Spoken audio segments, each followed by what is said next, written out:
Effendi dan Kurniatri Royani menjalani wajib lapor di Polda Metro Jaya.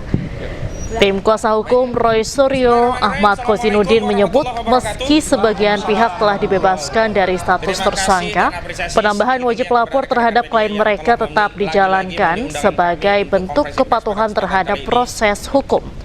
Namun di sisi lain, tim hukum Roy Suryo menyayangkan adanya laporan polisi yang dilayangkan Egy Sujana dan Damai Hari Lubis terhadap pakar telematika Roy Suryo dan kuasa hukumnya Ahmad Kozinudin.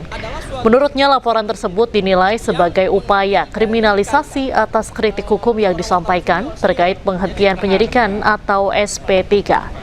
Roy Suryo bersama 5 tersangka lainnya berencana melaporkan balik Egy Sujana dan Damai Hari Lubis. Ahmad Kozinudin sebagai koordinator non-litigasi. Kami juga akan sampaikan laporan kepada saudara Egy Sujana. Karena sebenarnya setiap statement itu sangat menyakitkan, tetapi karena kita saudara, statement itu tidak kita proses.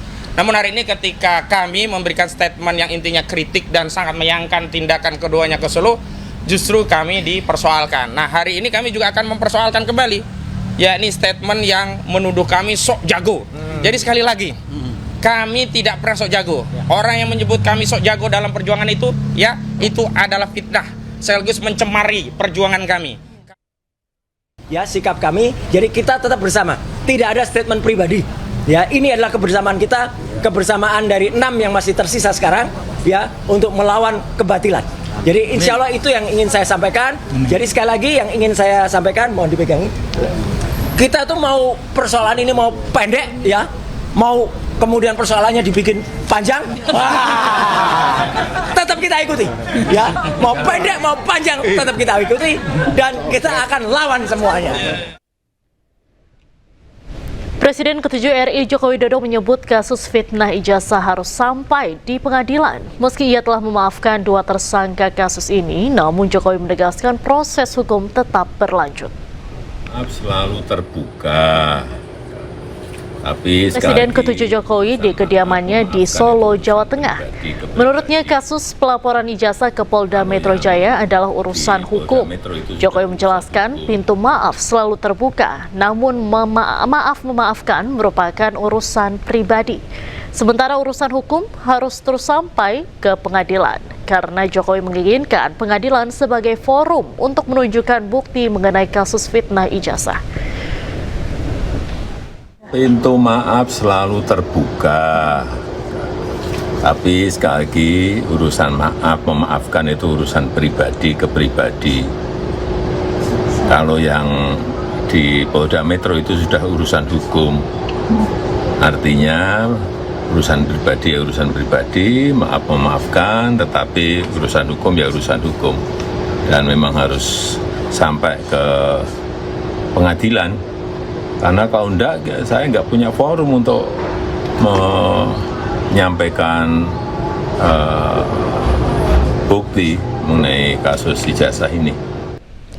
Untuk membahas lebih dalam terkait pernyataan Jokowi, hak kasus ijazah harus sampai ke pengadilan, kami telah terhubung dengan Firmanto Laksana, kuasa hukum Jokowi, dan juga Abdul Ghafur Sengaji, pengacara Roy Suryo CS. Selamat malam, Bapak-Bapak, Pak Firmanto dan Pak Sengaji. Selamat malam, Mbak. Selamat malam, Bang. Baik, saya ke Pak Firmanto terlebih dahulu. Ya. Pak Jokowi ini kan menyebut kasus ijazah harus sampai ke pengadilan. Itu artinya Pak Jokowi sudah siap adu bukti di pengadilan?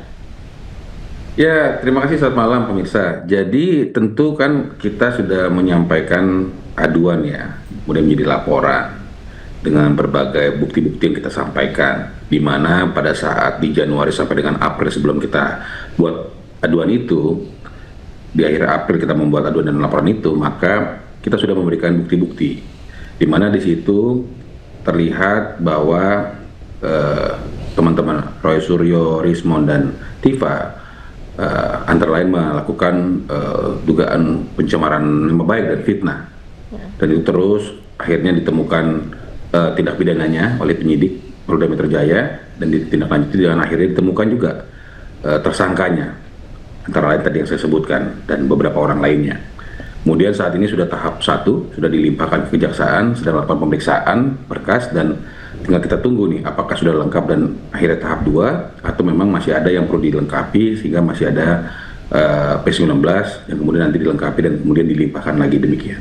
Dan oleh karena itu tentu kita sudah sangat clear dan juga kita sudah sampaikan juga bahwa ini merupakan dugaan fitnah dan pencemaran nama baik.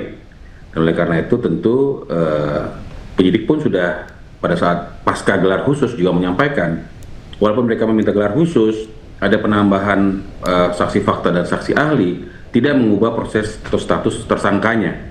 Sehingga kami dalam hal ini mendorong Polri dalam hal ini yang sudah sangat transparan dan akuntabel meneruskan proses ini sehingga dapat dilakukan faktanya seperti apa di persidangan. Baik. Dan seperti itu sementara.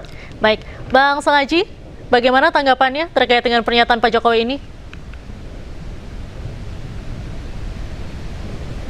Pak Sengaji, boleh mohon di-on-kan dulu? Oke, silakan. maaf Mbak Diandra ya. Jadi Mbak Diandra, saya ingin menggarisbawahi apa yang disampaikan oleh Pak Joko Widodo, yaitu pengadilan adalah tempat untuk menyelesaikan polemik ijazah ini. Sebetulnya dari awal, kalau Pak Jokowi mau melakukan meminta kepastian hukum terkait dengan status ijazahnya, ya sebenarnya yang ditunggu-tunggu dari awal itu adalah Pak Jokowi hadir di berbagai persidangan perdata, terutama termasuk yang sedang berlangsung di gugatan kewarganegaraan yang sedang berlangsung di Pengadilan Negeri Surakarta gitu. Jadi kami melihat bahwa statement Pak Jokowi ini tidak ada hal yang baru ya.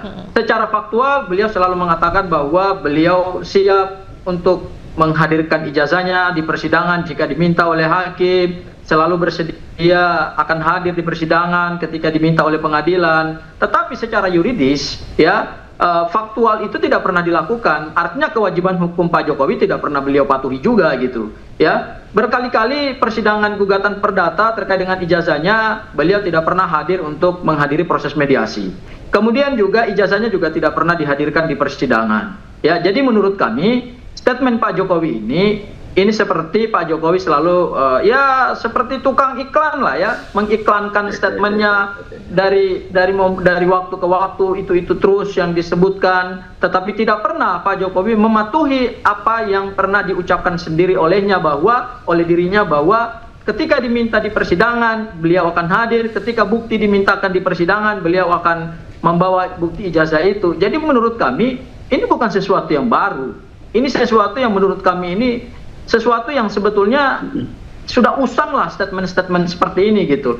Okay. Menurut saya di tengah proses penyidikan yang sedang berlangsung, Pak Jokowi tidak perlu lagi memberikan pernyataan-pernyataan seperti ini. Kenapa? Karena begitu beliau membuka LP di Polda Metro Jaya, ya kepentingan Pak Jokowi kan sudah diwakilkan oleh penyidik Polda Metro Jaya dan kemudian disampaikan oleh Bang Firmanto tadi bahwa dilimpahkan tahap 1, ya kita tunggu aja hasil pelimpahan berkas perkaranya gitu. Apakah P19 dengan petunjuk, apakah P21, dan biarkan nanti proses hukum ini berlangsung dan kemudian kepentingan Pak Jokowi kan akan diwakili juga oleh jaksa penuntut umum di dalam persidangan pidana gitu. Jadi menurut saya ini bukan sesuatu yang baru, hanya mengulang-ulang narasi seperti tukang iklan yang jual omongan dari waktu ke waktu, dari momentum ke momentum, dan selalu membuat gaduh gitu pernyataan-pernyataan Pak Jokowi. Baik. Saya mau meluruskan dulu nih bahwa kan tentu ketika orang ingin mengajukan sesuatu ya ada sidang perdata dan sebagainya, jadi buktikan dong. Kok malah kita yang disuruh buktikan. Tetapi saya ingin tegaskan di sini, ketika Bapak nanti dalam laporannya, dalam aduannya diminta, tentu kan itu berarti Bapak yang harus membuktikan kan, maka beliau akan hadir. Itu saya harus pertegas. Jadi tidak ada sebenarnya hal yang terjadi adalah ada dugaan fitnah dan pencemaran nama baik, ya sudah kita ikutin aja gitu loh. Karena memang apa, forumnya juga diberikan, pembuktian dan sebagainya diberikan nanti. Silahkan apakah itu bukti pemaaf dan sebagainya, silahkan. Tapi yang kita sampaikan, ketika nanti Bapak diminta hadir pada saat pelaporan yang dia sampaikan, dia akan datang, Bapak akan datang. Adapun untuk hal-hal orang lain yang mengajukan di perdataan, di Solo, di Jakarta, Tun dan sebagainya, yaitu mereka yang harus menjelaskan. Jangan kita yang ditarik, kok orang ngatain kita punya ijazah palsu, kok kita yang suruh buktiin bahwa ijazah kita palsu padahal ijazah kita asli. Kan aneh gitu loh. Oleh karena saya harus teruskan ini, sehingga mari kita dukung Polri untuk kita bisa buktikan nanti teman-teman yang tersangka Roy Suryo CS gitu kan, silakan kita argumentasi gitu loh. Buktikan kalau memang ada pemaaf dan sebagainya yang mereka ingin lakukan, silahkan. Saya rasa gitu sementara, Mbak. Oke, gimana Bang Sengaji, tadi kan diminta untuk soal apa-apa saja yang sudah disiapkan nih untuk menghadapi persidangan nanti. Ya, saya koreksi lagi ya. Proses hukum itu tidak bisa dibedakan ini perdata, ini pidana. Begitu semua proses hukum itu berjalan dan Pak Jokowi ditarik sebagai salah satu tergugat di dalam banyak sekali perkara perdata, ya itu adalah kewajiban hukum juga, itu proses peradilan juga, itu badan peradilan juga, di situ berlaku aturan perundang-undangan juga. Jadi jangan kita membingungkan rakyat bahwa kalau perkara pidana Pak Jokowi siap hadir, tapi kalau perkara perdata beliau tidak siap hadir. Oh, itu salah juga. Beliau ini kan mantan presiden. Semua proses hukum itu tidak pernah dibedakan, mau ini sifatnya publik, mau ini sifatnya private, perdata, pidana, tata usaha negara. Semua tentu bersandar pada aturan perundang-undangan yang berlaku.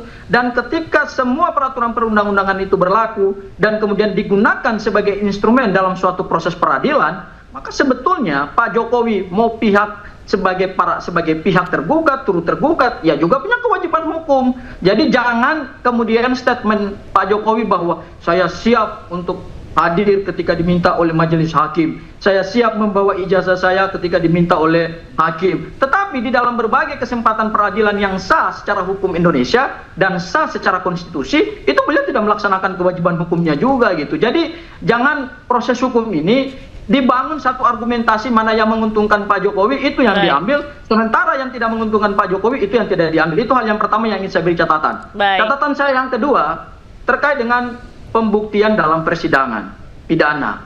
Tanpa Pak Firmanto mengatakan seperti tadi, automatically semua proses peradilan pidana itu akan berjalan, di mana di dalam proses pembuktian, dan ingat, praktek peradilan pidana berdasarkan hukum acara pidana yang diatur dalam KUHP lama maupun KUHP yang baru ini, keterangan saksi itu mempunyai satu kekuatan pembuktian yang akan diutamakan, yaitu adalah keterangan saksi korban dan atau pelapor. Karena majelis hakim akan menggali sejauh mana kerugian material yang dialami oleh Pak Jokowi, sejauh mana perasaannya.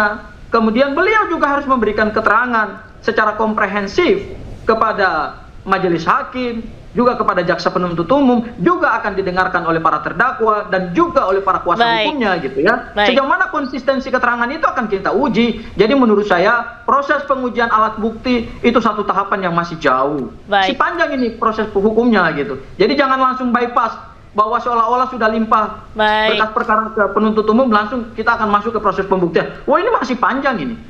Proses hukumnya. Bang Firmanto, silakan tanggapannya. Ya, jadi menurut hemat saya kan saya sudah sampaikan, ketika memang ada orang mendalilkan sesuatu, ya dia harus buktikan. Sesederhana itu sebenarnya. Dan kalau dibilang Bapak harus begini begitu, Bapak kan sudah diwakilkan juga. Dan tidak ada yang dilanggar di situ. Coba tunjukkan kalau memang ada yang dilanggar seperti itu. Saya mudah saja menjelaskan ini. Tetapi apakah kita memenuhi hasrat mereka? Belum tentu. Karena mereka pun sudah tahu mereka sebagai tersangka. Tetap mereka masih terus menyampaikan hal-hal yang diduga pidana tadi seperti itu. Sehingga buat kita ini ya kita buktikanlah gitu. Mau nanti dibilang ini masih panjang dan sebagainya, oleh karena itu mari kita dukung Polri supaya ini dipercepat, supaya segera selesai seperti itu. Saya itu lebih bijak, sehingga tidak perlu debat kusir, tidak perlu menyampaikan. Intinya siapa yang mendalilkan, dia harus membuktikan. Bapak mendalilkan bahwa Bapak memiliki ijazah asli, Bapak akan membuktikannya. Jadi jangan dibalik-balik. Kita yang dipersangkakan kok kita disuruh menyampaikan kita memiliki ijazah palsu, ini kan aneh gitu. Saya rasa sih seperti itu, Mbak. Baik, terima kasih banyak Pak Firmanto dan juga Pak Sengaji sudah bergabung di Newsroom malam hari ini. Salam sehat selalu Bapak-bapak, selamat malam. Terima kasih. Selamat malam.